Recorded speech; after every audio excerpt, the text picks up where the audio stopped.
So, we're going to start. My brother, he works at the Mifflin Publishing Company.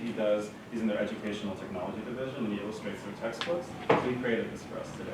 So this is his illustration. So, we're going to begin. This is our agenda, and we're going to start with a larger framework, talk about something called reader communication styles.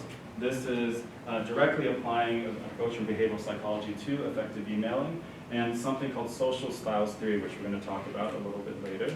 And then we'll get into student activity ideas, so some pedagogically relevant information that talks about the function of email, both internally and externally in terms of communication.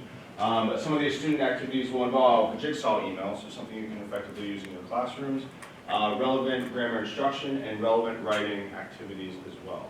Okay. And then once we touch on those practical tasks that you can apply in the classroom, we're going to talk about larger implications of this research in the classroom and then in the field. Okay. Ready? Let's do it. Okay.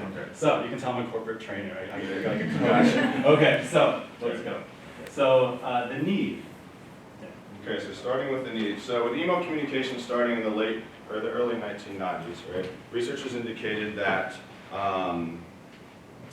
that business English textbooks in email writing, right, for second language students still adopt traditional aspects of teaching business correspondence. Okay, so the way that things have been taught in terms of the textbook style has been organizing model text and writing tasks functionally, right?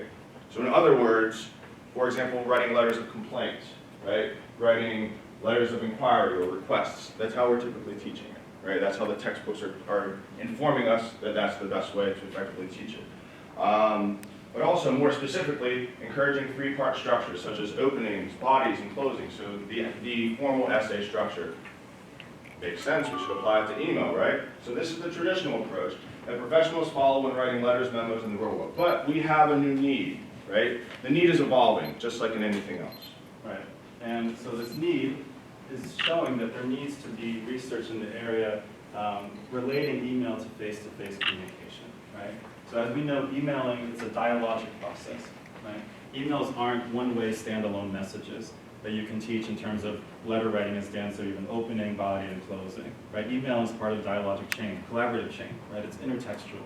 So this was the area that we wanted to focus on with our research, and we've been working on this for a few years. And finding out that emailing is actually an element of interpersonal communication. So this is what we want to share with you today.